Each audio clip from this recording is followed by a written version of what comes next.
A contrastar una mica informació i posicionament sobre el tema de la incineradora de Cercs,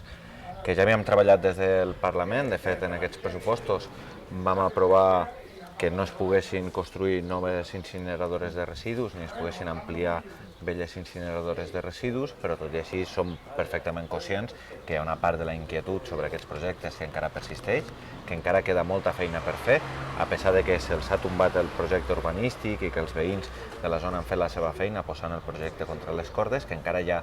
complicitats polítiques a trencar i que per tant hem d'estar tots atents en aquest tipus de projectes. A més, em comentaven que aquest projecte està situat sobre un sempriu, sobre antigues terres comunals, que és una qüestió que també, si treballem, podem acabar recuperant terres pel municipi, que sigui sòl públic i sigui sòl comunal. Per tant, tenim feina per fer i, sobretot, hem de seguir atents davant d'aquest tipus de projectes perquè no es torni a repetir que en municipis com aquests es planegen macroincineradores de residus que no tenen cap sentit en el nostre país. La moratòria, però, que es va aprovar al Parlament, en principi tancava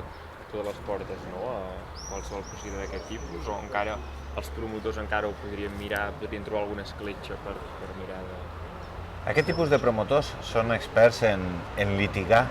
fins a la derrota final i llavors recurrir-la i seguir litigant. Per tant, tota la feina que puguem fer des del Parlament, però també des de l'activisme veïnal, benvinguda sigui, perquè sabem que són experts en aquella dita de que feta la llei, feta la trampa, i per tant nosaltres seguirem apretant legislativament per impedir projectes com aquest, però creiem que cal la força del municipi i dels veïns i veïnes per acabar d'enterrar-lo.